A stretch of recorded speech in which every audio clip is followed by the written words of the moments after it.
¿Qué tal? Muy buenos días en uno más de tus programas Salud para Todos, transmitiendo en vivo desde el corazón de la Ciudad de México. Escúchanos en vivo por www.orfeon.com/radio, también por YouTube en Salud para Todos. Visítanos y baja los podcasts en www.orfeon.com/radio, nuestro Twitter, @orfeon_digital, @salud_todos MX, nuestro Facebook Orfeón La Casa de la Buena Música, el Facebook del programa Salud para Todos, teléfono en cabina 52 79 22 62. Les habla su amigo el doctor Roberto Canales, quien es médico internista y miembro de la Asociación Americana de Endocrinología Clínica. Les voy a presentar a nuestros co-conductores, al doctor Fernando Castillo Lira, quien es médico internista y se dedica a la medicina tradicional china. Buenos días. Hola, un gusto estar con ustedes nuevamente. Buen día. A la doctora Gabriela Ramírez Enciso, quien es ginecobstetra y se dedica a la medicina privada. ¿Qué tal? Muy buenos días. A la doctora María Eugenia Ramírez Aguilar, quien es médico médico internista y se dedica a la fisioterapia y a la rehabilitación. Mucho gusto, buenos días. Bueno, ahora tenemos nuevamente el gusto de tener al doctor Alejandro Rey Vázquez del Campo, quien es médico genetista y quien es asesor médico de KES Diagnóstico y es médico cirujano de la Universidad La Salle, especialista en genética médica del Instituto Nacional de Pediatría, con el tema leucemias, ¿son un cáncer curable? Hola, buenos días, gracias por la invitación. Y bueno, también tenemos la oportunidad de tener a la química farmacobióloga Patricia Beltrán Hernández, quien es la coordinadora de ventas de KES Diagnostics, y a Francisco Javier Soto Guevara, representante médico. Buenos días. Gracias. Buenos días. Muchas gracias por la invitación.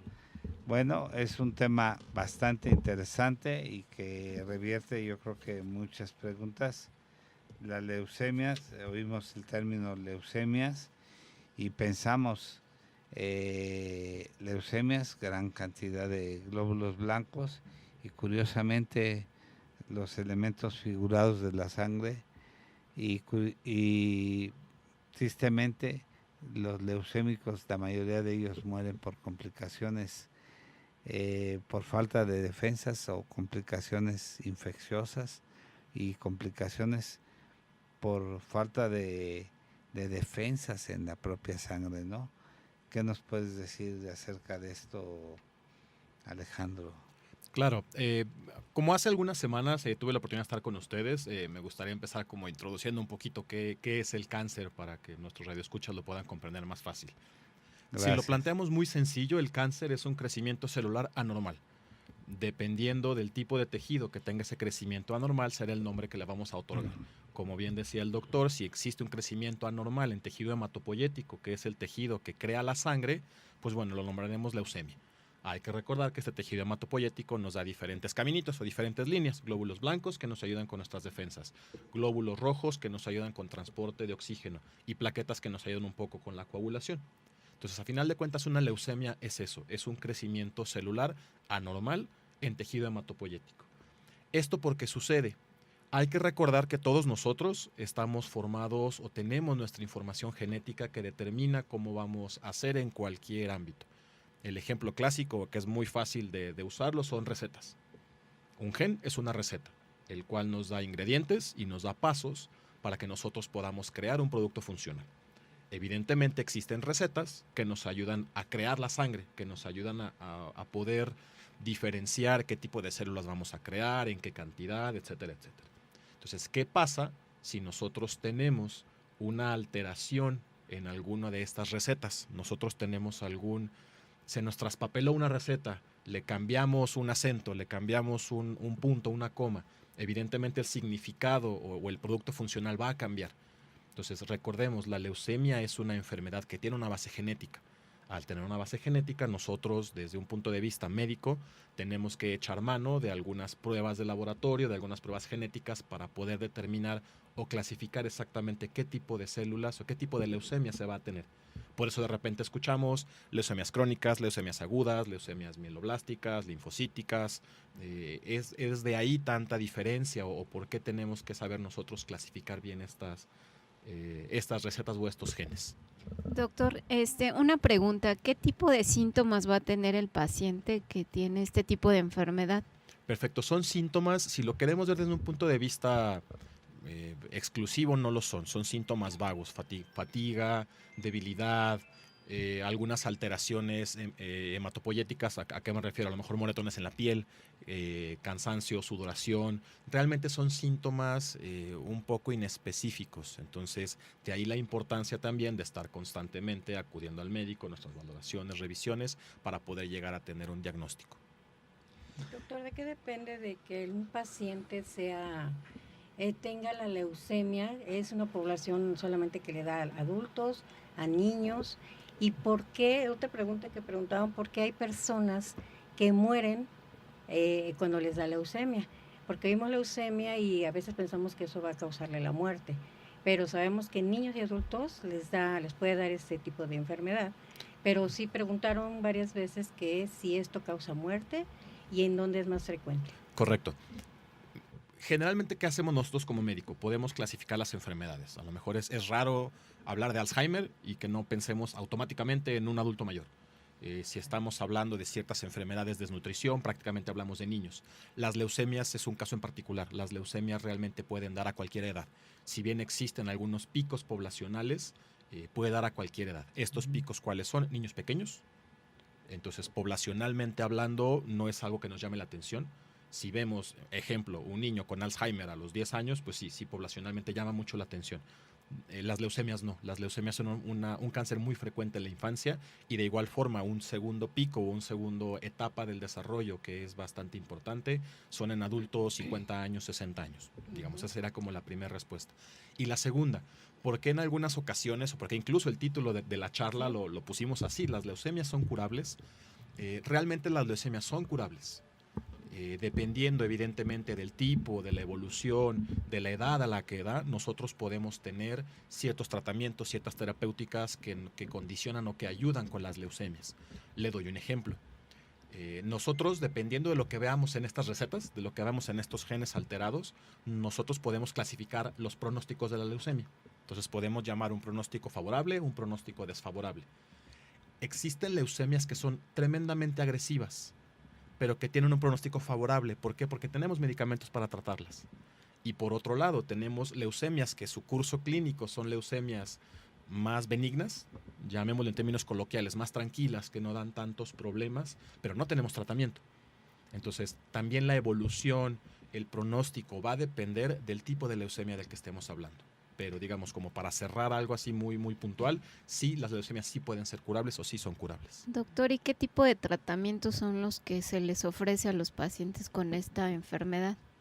Perfecto. Generalmente se tienen dos tipos de tratamientos. Aquellos que son enfocados a disminuir las células cancerígenas, a disminuir aquellas células que tienen alguna alteración y que salieron a circulación cuando no tenían que haberlo hecho. Entonces, generalmente los tratamientos, cuando escuchamos un tratamiento, está enfocado a eso, a erradicar las células que están circulando.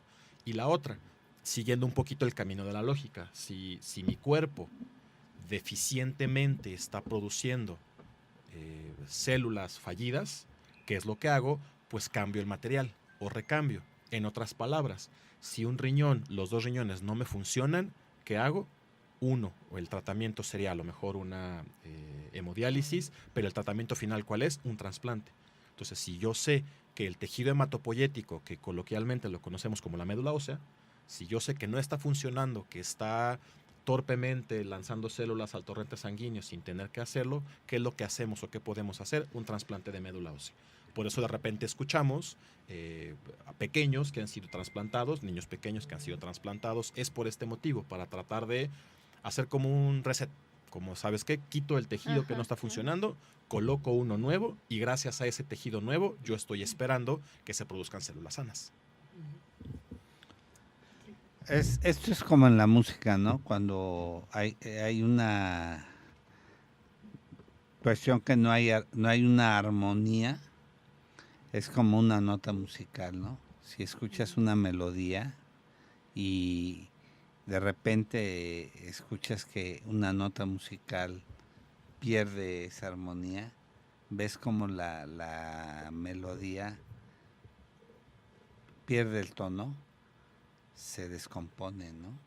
Yo siento que aquí en las leucemias, que uno de los elementos se mueve, luego el cuerpo siente el descontrol.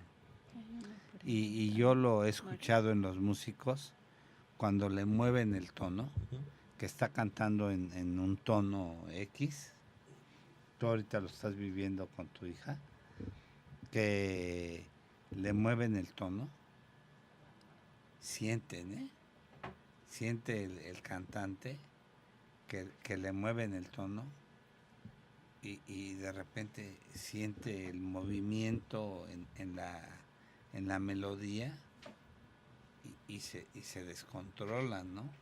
Igual el organismo, cuando siente que ese elemento que cumple ciertas funciones, que tiene que llevar ciertas condiciones de defensa o ciertos elementos determinados dentro de la sangre, sufre descontroles. Igual pasa con los elementos que nosotros conocemos como elementos figurados o glóbulos blancos. Incluso hay leucemias aleucémicas, que no esperamos grandes cantidades de elementos blancos en grandes cantidades, que es lo de esperar, ¿no? Sí, doctor, este tema es bastante amplio y lo que quisiera dar el mensaje de que al hablar de leucemia estamos hablando exclusivamente nada más de un tipo que corresponde a la situación sanguínea y de la médula donde se reproducen, o sea, la región de interior de los huesos en donde se reproducen las células sanguíneas. Exclusivamente porque hay una serie de problemas de cáncer relacionados. Entonces, ahorita que estaban hablando, Roberto, digamos, la armonía, la melodía, el tono, el ritmo, digamos, de algo que va y lo podríamos relacionar con la multiplicación celular, cuando sufre una anomalía, tú hace un momento nos acabas de mencionar que existe una alteración, o puede haber una alteración a nivel genética. Llamaríamos una transposición o translocación o un cromosoma agregado, que puede tener ese tipo de alteración. Pero voy a esto. Sabemos que dentro de las leucemias existen diferentes tipos de leucemias. Unos son más tratables, como tú lo dijiste, doctor, o no tan bien tratables. Estamos hablando de una clasificación dentro de un poquito más benignas y un poquito más no tan benignas. No le llamaríamos tan malévolas. Claro. Entonces, hay unas que generalmente son exclusivas de los niños. Sabemos que de cada 4, hablando de leucemias, cada 4 diagnósticos de leucemia, generalmente 3 están relacionadas con la linfoblástica. Porque hay, ¿nos podrías decir, dentro de las leucemias y la clasificación, cuántos tipos hay dentro de las agudas, dentro de las crónicas? Ok, digamos, aquí tendríamos que hacer o puntualizar. ¿Por qué? Nosotros como médicos, ¿cómo normamos o cómo tenemos que hacer nuestro actuar del día a día? Con guías clínicas. Entonces, el primer punto sería determinar bajo qué guía clínica estamos hablando. Hay diferentes instituciones de salud, la OMS o algunas otras instituciones que nos apoyan a hacer estas clasificaciones. Entonces, lo primero sería saber hacia dónde estamos enfocados para poder hacer a su vez una clasificación como más puntual referente a ellas. Doctor, una pregunta. ¿Qué tipo de síntomas va a tener un paciente que aún no se sabe que tiene leucemia y qué tipo de estudios son los que se realizan para detectar la enfermedad? Correcto. Los síntomas son muy parecidos a los que hemos mencionado, es lo mismo fatiga, debilidad, incluso dolor óseo. El dolor óseo evidentemente puede estar presente pues, en cualquier parte del cuerpo. Entonces generalmente son como los síntomas que vemos. Ahora, a nosotros, ¿cómo se establece o cómo iniciamos con un diagnóstico de leucemia? El caballito de batalla siempre va a ser y seguirá siendo la biometría hemática. ¿Por qué? Porque la biometría hemática es la que me va a ayudar a saber si las células están aumentadas, que a final de cuentas eso es la leucemia, que las células están muy arriba. Ahora, ¿qué necesitamos hacer para clasificarlas? Imaginemos lo siguiente. Nosotros tenemos un cuaderno con colores y esos colores tienen tapones. Entonces, los tapones, el color, nos va a decir qué función tiene esa pluma. Estamos todos de acuerdo con ello. Entonces, a final de cuentas, la biometría hemática, ¿qué hace? La biometría hemática lo único que me puede ayudar es a identificar grupos de colores. Ejemplo, me dice cuántos colores pastel tengo. Los llamaremos eosinófilos. Me va a decir cuántos colores oscuros tengo. A lo mejor esos son neutrófilos. Entonces les vamos dando como tal los nombres. A final de cuentas, los linfocitos será la totalidad de esas plumas. Pero yo no sé cuántos rosas pastel tengo. Yo no sé cuántos verdes pastel tengo. Aquí es cuando entra el siguiente estudio que se le llama o lo conocemos como una citometría de flujo. La citometría de flujo no es otra cosa que contabilizar muy puntualmente cuántas plumas tengo de cada una. Y estos, a final de cuentas, le llamamos nosotros marcadores de superficie. Un marcador de superficie, o como los conocemos, se le llama CD. CD40, CD55, CD70. Si algún médico nos está escuchando en el público, puede ser que esté más familiarizado con esto. Entonces, yo sé, ejemplo, voy a dar un ejemplo al azar, una leucemia linfoblástica aguda. Las guías clínicas me dicen que tiene CD45 positivo, CD50 positivo, CD70 positivo. Esto no es otra cosa que en esa leucemia, esas 3 células en particular son las que están condicionando el problema. Entonces, la citometría de flujo, el reporte me va a decir o me va a sugerir hacia qué tipo de leucemia estamos enfocando. O sea, es para clasificarla. Exacto, para clasificarla. Aquí hay unas preguntas del público. Dicen que ¿quién tiene más probabilidades de sobrevivencia? ¿Un paciente pediátrico o un paciente adulto? Aquí tendría que ver la clasificación, volvemos al mismo punto del tipo de leucemia. Por ejemplo, les doy un ejemplo muy puntual. Alguna vez hemos escuchado, si estamos familiarizados con el mundo médico, el cromosoma Filadelfia. El famoso cromosoma Filadelfia no es otra cosa que una translocación, como mencionaba el doctor, entre 2 cromosomas. Una translocación es, volvamos al ejemplo de las plumas. Si el lápiz de mi pluma es azul, tiene que llevar un tapón azul. Yo tengo una pluma roja, tiene un tapón rojo. Una translocación es que los tapones se cambien de lugar. Invertidos. Pluma verde, tapón rojo, pluma roja, tapón verde. Es una translocación. Pues el cromosoma Filadelfia o translocación 922 es un intercambio de información genética entre el cromosoma 9 y el 22. Esto, ¿por qué es importante? Porque nosotros tenemos tratamientos exclusivos para cromosoma Filadelfia. Entonces, si la leucemia de ese pequeño o la leucemia de esa persona adulta es compatible o es causado por un cromosoma Filadelfia, le va a ir muy bien. ¿Por qué? Porque el tratamiento lo tenemos. E incluso vamos más allá. Si el tratamiento, en los pocos casos que no puede llegar a funcionar, tenemos tratamientos de segunda, tercera o cuarta línea. Entonces, aquí más que poderlo clasificar como a quién le va mejor, niños o personas adultas, es qué tipo de leucemia tiene para poder saber cómo le va a ir en ese pronóstico. Doctor, yo quiero hacer una pregunta. ¿Qué leucemia es, digamos, de todas esas? Son 3, ¿no? O no sé cuántas tipos de leucemia haya, pero ¿cuál es la más benigna, por así decirlo? Yo consideraría que este tipo de leucemias que tienen cromosoma Filadelfia son de las que tienen mejor pronóstico. ¿Por qué? Insisto, porque tenemos tratamiento. Entonces, cosa distinta si hablamos de agresividad. Probablemente sea una leucemia agresiva, pero a final de cuentas a mí que me interesa saber cómo le va a ir, cómo va a ser el desenlace, cuál es el final de la historia. Y el final de la historia en estas leucemias generalmente es bueno. ¿Por qué? Porque logramos controlarlo. Sí. Con lo que comentaba ahorita Gaby, lo que comenta el doctor, se referían a la leucemia linfoblástica aguda, Linfoblástica aguda, que es es correcto. la más, digamos, la más benigna. Es correcto. Y el porcentaje de pronóstico satisfactorio a tiempo sería de un 80 o 90. Exactamente. O sea, La realmente es relación. bastante alto. Sí, Y la- es muy bueno. Sí. Nos Y- iría peor si tenemos una diabetes mal controlada, por poner un ejemplo a lo mejor más que todos estamos familiarizados. Una diabetes mal controlada nos va a ir peor que si podemos llegar a tener una leucemia linfoblástica aguda, evidentemente que reciba un tratamiento adecuado. Que es la que te referiste precisamente en etapas infantiles, de Es 2 a correcto. 4 años, Es digamos, correcto, y es por correcto. debajo de los 9. Es correcto. Muy raro en etapa ya de adolescencia Exactamente. hacia adulto. porque ya serían las crónicas, Totalmente, que pasan inadvertidas y ya cuando las identificaste ya es tardío. es correcto. Aquí estamos hablando de una etapa muy benévola, Sí. donde tenemos muy buena respuesta. Yo ¿Ok? creo que también tiene que, y depende mucho de las condiciones del paciente, ¿no?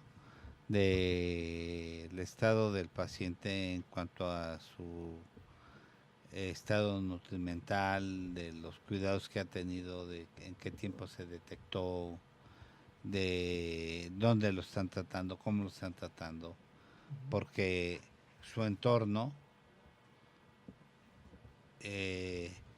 cuando llegó al manejo, cómo se le está manejando, no que no sean tratables o no, porque sabemos en el lugar que se está manejando, porque tiene mucho que ver eso. Ayer estaban satanizando de un centro de salud, de un hospital en Chiapas, que le pusieron un un garrafón de para agua. hacer una campana de oxígeno, y salvaron la vida de la criatura, y que está, digo, hicieron Ujú. una, pero usaron unas Una Sí, condiciones. condiciones, haciendo malabares pues para porque eran con las condiciones de recursos. trabajo. Exacto, no había otra. Y lo que hizo el secretario de Salud del Estado es correr al director del hospital, pero no les dio las condiciones de trabajo, y esos médicos merecían un reconocimiento por haber salvado a la al bebé. criatura Ay, no. en lugar de haberlos corrido. Exacto. Entonces, hay que reconocer, tú eres pediatra y además genetista, una gente que salva una vida en condiciones precarias. Nosotros que estuvimos en hospitales de guerra, o sea, yo estuve en el Hospital de Urgencias de la Villa, estuve en Cruz Roja Mexicana, donde se reciclaban las suturas, Sí. donde nos llegaban Qué raro. multi No es raro esto. accidentes, donde hacíamos verdaderos milagros con los Con lo que se que tenía. nos llegaban camionadas de accidentados que nos tocaban los 11 de diciembre. Ahora ya montan espectaculares campamentos para dar atención, pero que de repente nos llegaban 50 lesionados, y que teníamos lesionados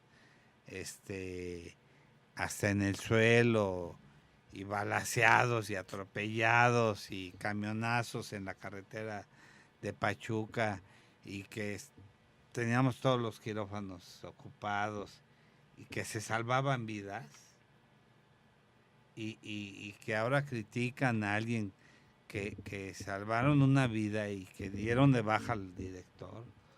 Se me hace increíble, Muy triste. Qué triste, exacto. y que en verdad, pues, lo que deberían de correr es al secretario de Sí, Salud, eso es ¿no? por falta de recursos y eso el problema es el gobierno, no del médico, ¿no? Y Exacto. esto sucede generalmente en muchos lugares, esto no es novedad. Prácticamente se carece en este caso, de mucha Insumos. infraestructura, de muchos insumos. Precisamente cuando estamos hablando ahorita de las leucemias, es muy importante tener esos insumos para poder hacer un buen trabajo, porque puedes tener un buen médico y un excelente médico, pero si no están esos insumos, no vamos a poder salir adelante. La infraestructura es muy importante, es primordial. Totalmente. ¿Sí? Doctor, una pregunta. Para los pacientes que tienen leucemia, ¿también se ocupa la quimioterapia o Ah, claro, radioterapia? Sí, Como totalmente. tratamiento. Digamos, como mencionábamos hace un momento, los primeros pasos es tratar de disminuir la cantidad de células que están circulando. Evidentemente, también este tipo de quimioterapias pueden alterar a células sanas. Claro. Por eso Ujú. tenemos tantos síntomas secundarios, y también es por eso que prácticamente, un gran porcentaje de pacientes que tienen leucemias y que están en tratamiento reciben transfusiones. que es algo que muy constantemente vemos y que también pueden ser preguntas muy, muy importantes. Prácticamente cualquier paciente que tiene alguna leucemia en algún punto de su evolución va a requerir una transfusión. Entonces, Doctor, perdón, sí. Y respecto les a va esto, bien con la quimio, ¿no? sí. Bueno, misma historia, depende también del tipo De leucemia leucemia. que estemos hablando, si hay tratamientos disponibles. respecto a las transfusiones que a veces se aplican a los pacientes con leucemia, hay pacientes que presentan hemorragias por una disminución de plaquetas, Claro. y esto también puede ser una complicación que puede llevar a la muerte al paciente. Sí, por supuesto, como mencionaba al inicio el doctor, muchas veces no es tanto el problema la leucemia, sino todas las complicaciones que tenemos. Generalmente un paciente con leucemia, ¿en dónde se trata? En un medio intrahospitalario. Ujú. Y este paciente va a estar expuesto a cualquier patógeno o cualquier virus, Sí. bacteria que se encuentre en el Intrahospitalario. ambiente. Y si yo le estoy, el individuo tiene linfocitos, medios de defensa bajos, y todavía yo le estoy matando todavía un poco más con la quimioterapia, ese individuo evidentemente va a tener un riesgo a infecciones Deprimido, ¿no? inmunodeprimido mucho más alto. También por eso Ujú. casi, bueno, no casi, pero sí muchos pacientes están aislados. Y hay que Están con recordar su que Ujú. estos pacientes tienen que recibir inmunosupresores por los problemas de rechazo que tienen a los trasplantes de médula. Ujú. Incluso aquí una ex representante, Judith Herrera, Ujú. nos pregunta cuál ha sido el porcentaje de éxito donde no haya habido recaídas en aquellos pacientes donde se ha hecho trasplante de médula. También hay rechazos y hay... Claro. hay Claro que hay problemas. rechazos, digamos, para que entendamos un poco, tanto médula ósea como cualquier otro trasplante funciona igual. ¿Qué es lo que yo Ujú. tengo que hacer? Yo tengo que confirmar, tengo que corroborar que ese órgano tiene sea compatible compatible. conmigo. Exacto. ¿Por qué? Porque si yo introduzco, es un órgano externo, esto es como un virus, como una bacteria, Sí. el cuerpo lo llega a reconocer como ajeno, Ajeno. lo ataca. Y el lo uso de ataca esteroides y Y todo. tenemos que hacer la inmunosupresión y todo esto. Entonces es por eso también que los trasplantes, la mayor tasa de éxito la tenemos cuando el trasplante es de un pariente. ¿Por qué? Porque tenemos La una mayor posibilidad. probabilidad de compartir mayor información o que sean más, Genética, ¿verdad? exacto, ¿Aquí que sean usan más parecidos. interferones? Para hacer los tratamientos, sí. Sí se utilizan, Inter- por supuesto. Interferones pegilados. Exactamente. Todo ese tipo de materiales se Entonces utilizan. tienen que usar inmunosupresores y todo eso, Forzosamente. ¿no? Casi por protocolo, paciente que recibe un trasplante, por llamémoslo, miedo al rechazo del órgano, tiene que ir forzosamente con inmunosupresores, forzosamente. Bueno, con todo esto que se está comentando, entonces tenemos que entender, tenemos que comprender que es un tratamiento muy personalizado, muy individualizado, que requerimos distinto tipo de actitud, ¿sí? Es A correcto. seguir. Desde la edad, cómo se presenta el cuadro clínico, las complicaciones preexistentes, como ya llega el paciente. Claro que a mayor edad, la tendencia a la clasificación del diagnóstico de la leucemia es de otro tipo. Ya hablamos ahora del concepto de las crónicas de más difícil manejo. Y ahorita abocándonos a las leucemias, más que nada pediátricas escolares, ¿sí? Entonces, a ver, existe causas que detonan o desarrollan. Entre ellas ya mencionaste las condiciones genéticas. Podríamos hablar también las condiciones de la porción de la herencia. Ujú. La herencia, ¿qué tan importante nos conlleva a desarrollar una leucemia? Independientemente de la genética y que puedan mutar o Claro. ese tipo de alteraciones que se han mencionado. Claro. También creo que no la vez pasada, la anterior que estuve aquí con ustedes, mencionábamos un punto. Todo cáncer es genético, mas no todo cáncer es hereditario. Es muy Sí, importante de hacer ahí la un principio distinción. que dicen que la genética induce pero no obliga, ¿no? Exactamente. Es como Exactamente. la diabetes, ¿no? Es la parte ambiental. ¿Qué pasa? Y esto funciona para cualquier cosa. ¿Qué pasa si yo recibo de ambos padres genes adecuados para tener una estatura X, una estatura adecuada, pero si durante toda mi infancia no recibí la alimentación adecuada, no recibí los estímulos correctos, no voy a alcanzar ese potencial? Entonces, con las leucemias puede funcionar algo parecido. ¿Qué otro factor puede ser influyente? La parte ambiental. Pongamos algo muy extremo, pesticidas. Si un individuo está constantemente expuesto a pesticidas, el riesgo a leucemias incrementa abrumadoramente. haya ciertas enfermedades genéticas que también predisponen a algunos tipos particulares de leucemias. En otras palabras, o con un ejemplo, el síndrome de Down. Los pequeños con síndrome de Down tienen mayor riesgo a hacer una leucemia que conocemos como M7, que es megacariocítica, que es, digamos, como una parte muy específica de estas células que están creciendo de manera anormal. ¿Esto a qué se debe? A que estos pequeños tienen un cromosoma 21 extra. Entonces yo tengo información extra. Sí, 21, Si yo tengo 3 recetas más, 4 recetas más, pues evidentemente en vez de un pastel, 2 pasteles van a salir 4 o 6. Funciona lo mismo con estas células. Entonces estos factores genéticos siempre están presentes, siempre influyen. Y algo que les quería también mencionar. Nosotros tenemos en cuanto a cáncer un gen que se conoce como el guardián del genoma. El guardián del genoma es aquel que nos protege de cualquier alteración. Es aquel guardián que anda persiguiendo a las células que crecieron de manera anormal, las detiene, una de dos, o las manda a que se reparen o las manda a que mueran. Y este gen o este guardián del genoma es P53. El gen P53 está a cargo de nuestra protección. Entonces, algo muy, si no común, que ya tenemos bien identificado, que las alteraciones en este gen pueden condicionar leucemias. Entonces, sí existen casos hereditarios de leucemias y muchos de ellos están asociados con mutaciones en P53. Pero es aquella familia en la que la abuela tuvo cáncer de mama, por ahí un tío tuvo un osteosarcoma, un cáncer de hueso, y tenemos un miembro nuevo en la familia, un pequeño, 2, 3 años, y inicia con una leucemia. Es por eso que es importante en cualquier contexto de leucemia interrogar datos familiares con respecto a otros cánceres. ¿Por qué? Porque tenemos o nos queda la espinita de que pueda ser P53. Afortunadamente, la mayoría de las leucemias son esporádicas. Esto quiere decir que se presenta en un miembro de la familia y no lo veo en algunos otros miembros. Eso y la incidencia en los gemelos, ¿no? Ese es otro dato, porque muchos de los estudios genéticos, esto es muy interesante, se establecen en gemelos. ¿Por qué? Porque los gemelos monocigotos, el gemelo monocigoto es aquel que es un óvulo, un espermatozoide, se fecundan y en alguna etapa del desarrollo se dividen. ¿Esto qué quiere decir? Que su información genética es idéntica. Punto. No hay otra forma de describirlo. Y hay estudios de concordancia en los que a un gemelo sí le da leucemia y al otro no.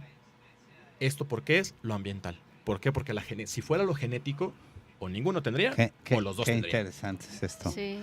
Y decía mi abuelita que, o sea, las experiencias de los abuelos, no le busquen,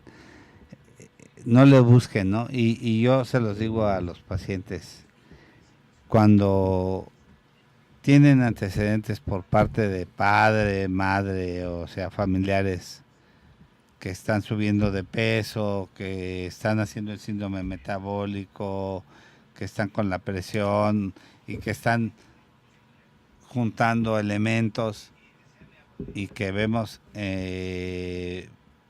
viendo que las enzimas hepáticas están en síntomas tempranos, ese paciente, nosotros lo sabemos que nos dedicamos a la diabetes, ese paciente se va a hacer diabético.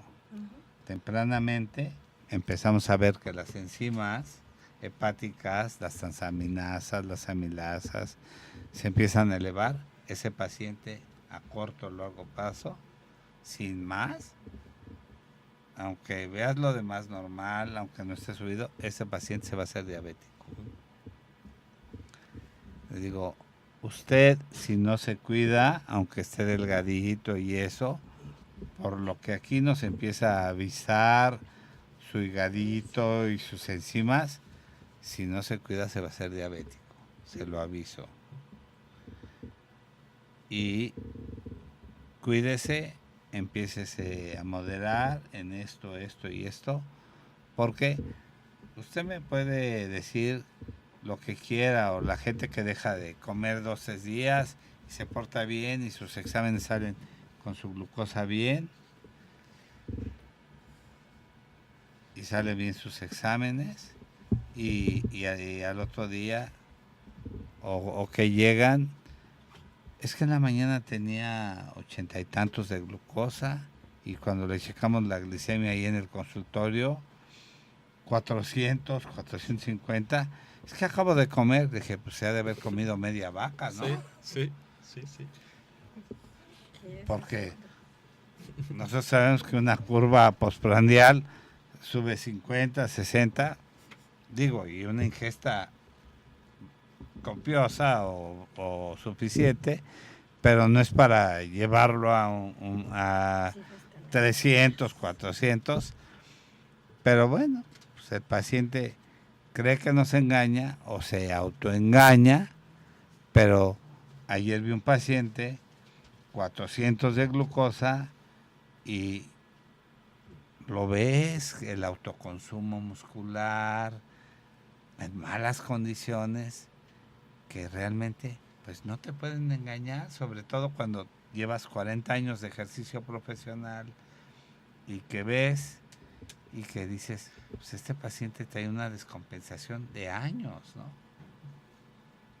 Y que tú, por ejemplo, genéticamente, y que ves un estudio, dices, pues este paciente trae un descontrol de mucho tiempo. ¿Y cuál va a ser su pronóstico? Pues no es muy bueno. Tú, con ver a tu paciente, con ver los resultados, o ves una línea de pronóstico de estudios, pues no está bueno, ¿no? Doctor, una cuestión, los pacientes que se dedican a estar en contacto con solventes, es muy frecuente que puedan presentar leucemia. A veces van con el médico porque empiezan a tener crecimiento de su abdomen por el crecimiento del vaso o del hígado. Pero este tipo de pacientes también es muy frecuente que tengan leucemias por el contacto a estos solventes. ¿Qué nos puede decir de esto? Probablemente de los principales químicos que condicionan estas alteraciones son los bencenos. Si por aquí algún químico nos escucha, sabrá que son los bencenos. Son todos aquellos componentes o grupos de componentes que son bastante patógenos para la salud. Entonces, ¿por qué las fábricas, por qué toda la industria cada vez está siendo más estricta en cuanto a controles, llamémoslo de calidad en el personal? Máscaras que no permiten que pasen ciertos inhalantes, los cubrebocas, que se cubran manos, que se cubran todas las partes expuestas. ¿Por qué? Porque evidentemente el contacto con cualquiera de estos químicos puede condicionar alteraciones. O sea, ahorita sería un ejemplo de los bencenos, hablemos de los hidrocarburos. Por supuesto. En este caso sería, por ejemplo, la gasolina. Ajá. Que eso es muy importante. Hoy en día el boom de la gasolina, ¿sí? ¿Por qué en los Estados Unidos no hay despachadores de gasolina? Porque no existe. Porque es una persona que estoy poniendo o exponiendo ¿no? A todo este tipo de alteraciones. Porque aquí en nuestro país los uniformes pues tienen ciertas normas. Si nos fijamos, todos andan con su overol, manga larga, en algunas estaciones ya incluso algunos traen guantes, etcétera, etcétera. ¿Por qué? Porque vamos descubriendo que todas estas alteraciones también pueden condicionar. Y no nos vayamos a cuestiones radicales, mismas alteraciones en piel. Las propinas. Claro. Doctor, El huachicol. Hay una situación aquí muy importante. Entendamos de todo lo que se ha comentado hace un momento, de tipo genético, de tipo hereditario. Creo que definir esto. No puede haber en ocasiones antecedentes netamente genéticos ni hereditarios. Hay casos que se dan de otra manera, precisamente lo que se estaba comentando en este momento. Son los variables, los factores de riesgo. Claro. En este caso los bencenos, Claro, el tabaco, claro. el antecedente de alguna quimioterapia, de algún padecimiento en el cual el individuo estuvo sometido a un tratamiento de quimioterapia, lo puede detonar la radioterapia. Prácticamente también aquí hay que considerar el tipo de alimentación, el tipo de hábito, porque todo lo que estamos consumiendo el día de hoy, pues ya es un alimento muy procesado. Y no necesariamente por lo cual me atrevo a decir todo esto porque no es exclusivo de la herencia ni de la genética. No estamos exentos de algún tipo de leucemia en cualquier momento, cualquiera de nosotros. Cualquiera de nosotros. Y a cualquier edad. Eso es muy importante que nosotros sepamos. A lo mejor muchas veces nos vemos alejados de, cuando hablamos de cáncer, cuando hablamos de Parkinson, Alzheimer, muchas veces, ¿qué es lo que pasa? Nos vemos alejados. No me puede pasar, a mí no me va a pasar, no está en mi familia. Que también los radioescuchas tengan ese chip o cambien el chip a decir, a mí también me puede dar. ¿Qué tengo que hacer? Yo también puedo hacer como tal esa parte de los estudios, el seguimiento, acudir con las visitas, etcétera, etcétera. Por supuesto que cualquiera nos puede dar. Sí, es muy importante haberme aclarado esta parte. Claro.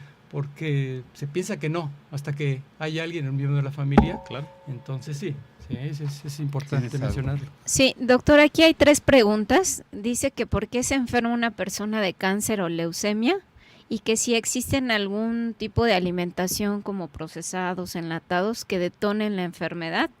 Y por último, Xochitl pregunta si hay alguna forma de fortalecer el gen P53.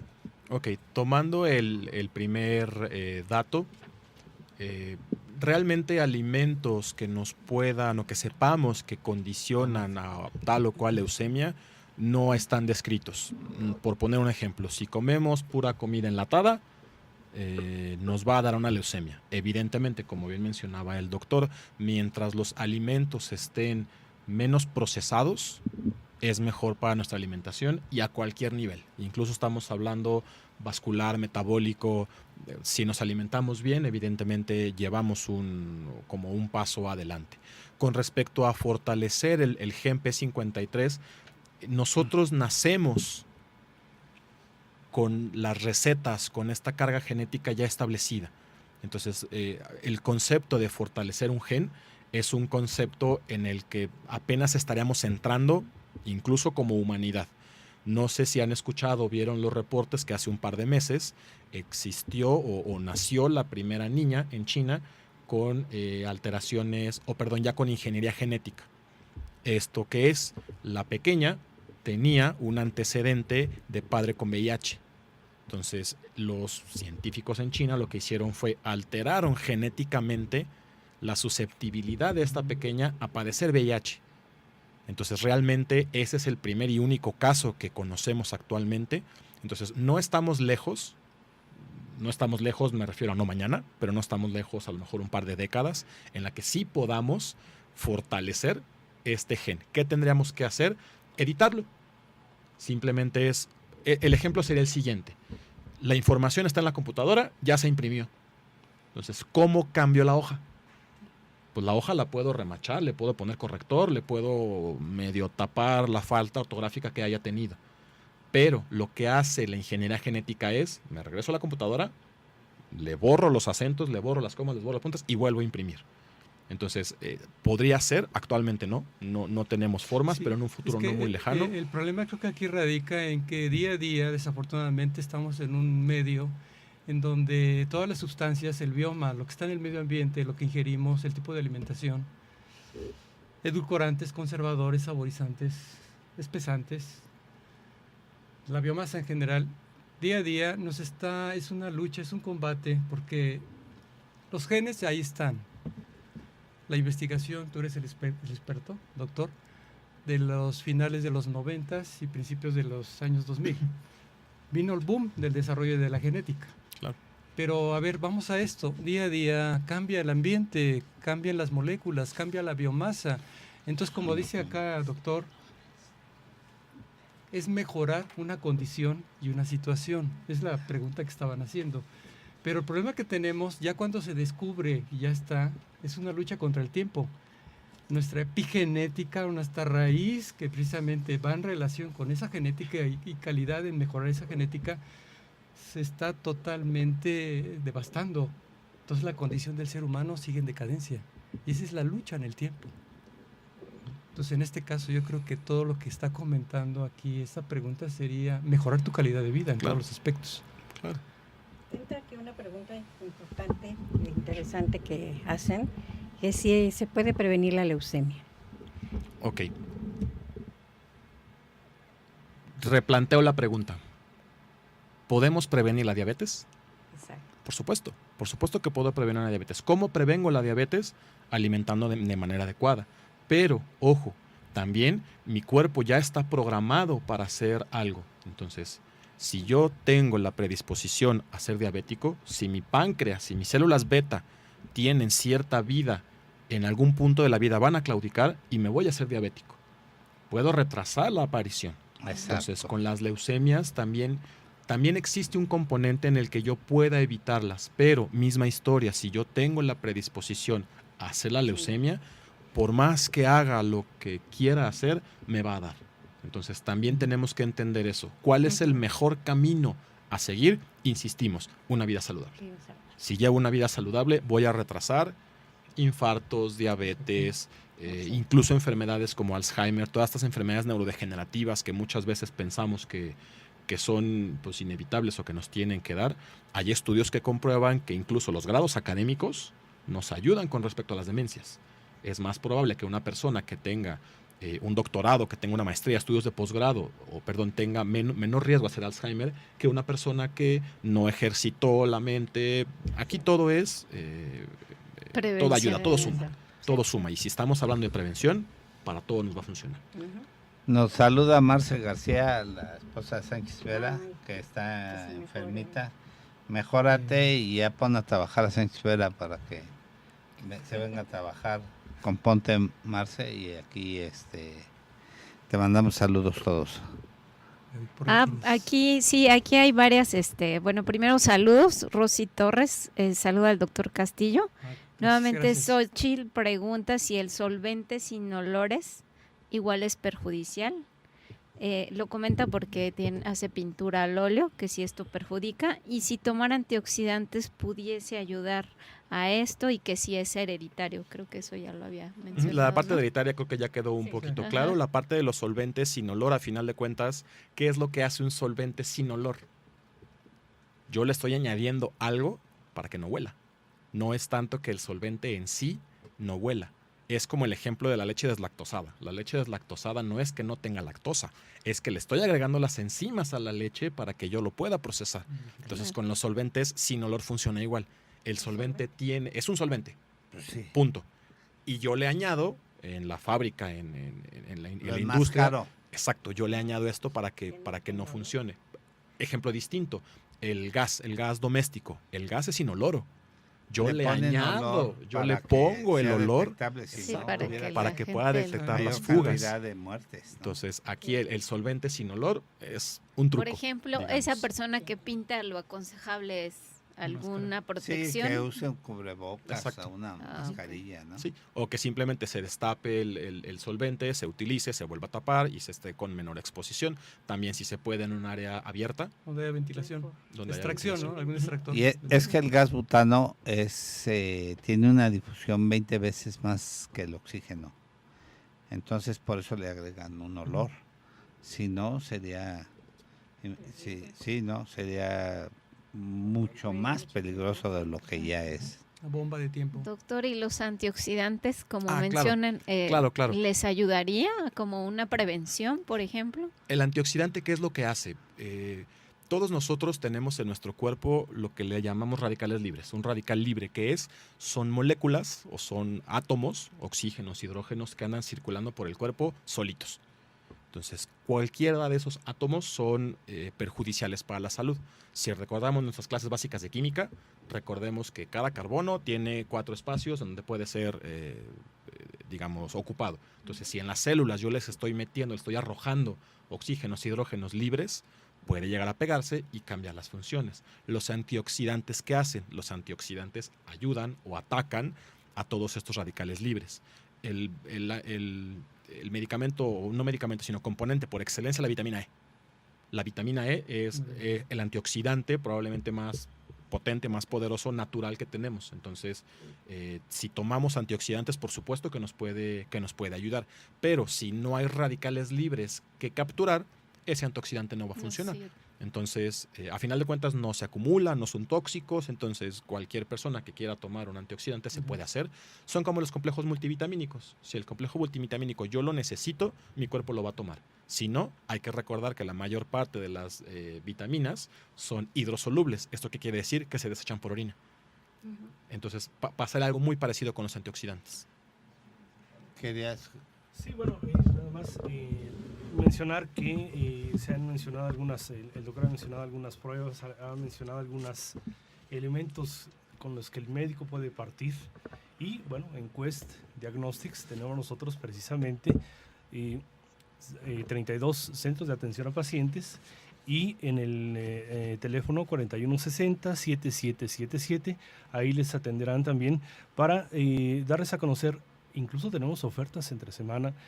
Hablaba de la biometría hemática el doctor, y bueno, a partir de ahí tenemos también pruebas de alta especialidad para el problema de leucemia, ¿no? Una pregunta.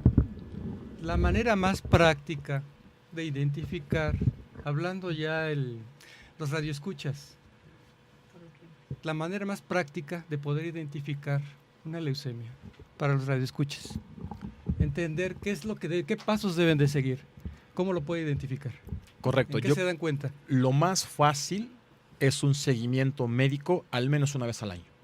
Hemos insistido, los síntomas son muy inespecíficos. Entonces, si yo inicio con datos de fatiga, debilidad, ¿qué es lo primero que pienso? Ya es jueves, ya es viernes, semana pesada, a rato se me pasa. Entonces, realmente poder identificar un síntoma tan inespecífico, asociarlo con alguna enfermedad en particular es difícil. Entonces, particularmente con esto de las leucemias, que es lo más práctico, que llevemos un seguimiento al menos una vez al año, y esto es para cualquiera de nosotros. Porque a los pediátricos, a los niños, los llevamos constantemente a un seguimiento, y porque al momento en el que, digamos de alguna forma, el pediatra me da de alta, no volvemos a un centro de salud a menos que estemos enfermos. Entonces, la mejor forma es la prevención. ¿Y qué nos va a pedir el médico? ¿Qué tenemos que estar seguros que nos pida? Al menos para leucemias, una biometría hemática. ¿Por qué? Porque es donde voy a estar observando las alteraciones a nivel de ¿Y linfocitos. qué aparecería en una biometría hemática? Linfocitos elevados. Tal Sugestivamente. cual, totalmente sugestivo, unos linfocitos elevados, aunado, aquí sí asociamos con clínica. Si en la biometría hemática veo linfocitos elevados, yo ya directamente pregunto, fatiga, debilidad, dolores, moretones que te hayan aparecido sin ningún motivo, sin ninguna razón, todo esto puede ser secundario a una leucemia. O sea, digamos, infecciones frecuentes de repetición, También, pérdida de peso, sí. fiebre, febrícula, principalmente sin causa justificada. Sin causa aparente. Y sobre todo en la biometría hemática, cabe señalar la caída de los glóbulos rojos, la caída de las plaquetas, hablando de una manera muy técnica. Hay un concepto que se conoce como pancitopenia. La pancitopenia es que las 3 líneas estén abatidas, que es glóbulos blancos, glóbulos rojos y plaquetas. Si estamos hablando de una pancitopenia, esto ya puede ser algo más que una leucemia. Hay algunas anemias que son anemias muy severas, muy complicadas. Por dar un ejemplo, la anemia de Fanconi. La anemia de Fanconi es una anemia que las 3 líneas celulares están totalmente abatidas y condiciona incluso rasgos físicos. Aquí ya no solamente va a ser algo hematológico, digamos. Entonces, si en la biometría estoy observando las 3 líneas abatidas, una pancitopenia puede ser algo mucho más severo y, por supuesto, también puede estar asociado con las leucemias. Digamos, también cadenas ganglionares, Totalmente. ganglios crecidos, Sí. en diferente distribución del cuerpo. Yo creo que lo Sí. ideal es que acudan a los pacientes con el médico, con su médico, ante cualquier síntoma, independientemente que sea o no leucemia, porque el paciente puede sentirse cansado y decir, ya tengo leucemia, no, sino que acudir con el médico para que le indique los estudios adecuados para que le haga un buen diagnóstico. Exacto. Va a dar unos avisos. Sí, voy a dar parroquiales. unos avisos. Les quiero comentar que ya nos pueden escuchar a través de Twitter como @salud_todos_mx, y también nos pueden escuchar por todo nuestro podcast, YouTube y www.patreon.com/salud para todos. Por favor, síganos y suscríbanse, por favor. Y una última cosa, doctor, si nos puede dar sus datos, por favor. Claro que sí. Mi nombre nuevamente, Alejandro Vázquez, soy médico genetista. Yo actualmente me encuentro laborando en Quest Diagnostics. Cualquier contacto que se pueda hacer, realmente mis funciones son la asesoría tanto a médicos especialistas, médicos generales e incluso pacientes, como hacer la selección de las pruebas. Les repito el número telefónico, que es 4160-7777. Aquí pueden encontrar digamos, el conmutador que les puede ir orientando lo que ustedes necesiten en cuanto a sucursales, Un correo. cotizaciones, citas. Claro, es un poquito largo, es alejandrorey.x.vázquez, las 2 con z, @questdiagnostics.com. Sí. También contamos con la página en internet, que es questdiagnostics.com.mx. Ahí también pueden escribir a contacto @questdiagnostics.com. y pueden mandar todas sus preguntas. Nosotros lo canalizamos con el doctor y les podemos resolver. También a la química Patricia Beltrán y a Francisco Javier Soto. Muchas gracias por estarnos acompañando. Estamos a 2 minutos. ¿Quiere hacer un...? Sí, quisiera agregar algo. Es un aviso de que hagamos conciencia. Este tema fue de leucemias. Hace un momento comentábamos que no es exclusivamente el cáncer de las leucemias. La Organización Mundial de la Salud decretó para el 2018, o sea, el año que acaba de pasar, que se detonan aproximadamente a nivel mundial hasta 18 millones de personas con diferente tipo de cáncer, ¿sí? Y de esas 18 millones, decreta hasta que 9.6 millones fallecen. Que precisamente acaba de pasar el año, el aniversario, fue en febrero, el 1 de febrero, si no me equivoco, el año exclusivo del cáncer, ¿sí? De cada año. Entonces, con esto quiero que hagamos conciencia y es una invitación a todos que no crean que porque no te pasó en tu casa, no pueda suceder. Y sobre todo entender y comprender que sí, existen diferentes factores de predisposición. Aquí Roberto ya habló de muchos aspectos. El doctor Alejandro también nos habló de bastantes aspectos que hay que considerar. Entonces hay que retomarlo, mejorar nuestra calidad de vida. Identificar que existen no exclusivamente nada más las leucemias solas exclusivamente, sino que también hay comorbilidad o enfermedades asociadas a estas que pueden enmascarar cualquier cuadro de cáncer, llámese el que sea. ¿Sí? Y quiero solidarizarme con los médicos que salvaron la vida a aquellos pequeños y aquella madre, y que la abuela fue la que creó la controversia, los que hicieron la campana con ese parte del garrafón de agua, pero que le salvaron la vida a esa pequeña, formando la campana de oxígeno, y que desafortunadamente la Secretaría de Salud del Estado corrió al director y se fueron contra el área de pediatría. Fue una acción injusta por alguien que salvó la vida. Somos solidarios con esos médicos que salvaron la vida y que hicieron lo correcto porque eran los recursos que tenían.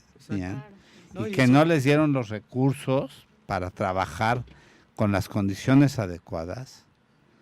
Y de verdad, les debería de dar vergüenza correr a la gente y despedirla. Mejor tomen conciencia y denles las cosas para que trabajen con dignidad y que no tengan que improvisar, porque además salvaron. Y la abuelita que armó todo el escándalo contra los médicos debería de pensar que le salvaron la vida a su criatura.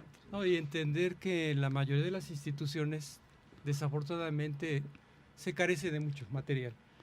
¿Y quién no ha improvisado para rescatar una vida? Y deberían de estar agradecidos, más que satanizarlo y perjudicarlo. No se vale. ¿Sí? Entonces estamos con los compañeros. Con los médicos, y además la corren a la directora y corren a los médicos, ¿no? Que hicieron una buena labor. Y bueno, pues estamos por retirarnos y que tengan un excelente día, un mejor fin de semana. Al doctor Alejandro Rey Vázquez, a usted, a nuestro amigo, a todos nuestros compañeros, al doctor Gabriel, que tenga un excelente congreso en el extranjero. Nosotros vamos a Guadalajara la próxima semana, pero bueno, vamos a estar aquí en el programa, y que tengan un muy buen día a todos ustedes y esperamos que nuevamente vuelva a estar con nosotros. Con gusto, muchas gracias por la Gracias a invitación. todos. Gracias. Buen día, que estén Buen bien, día. gracias.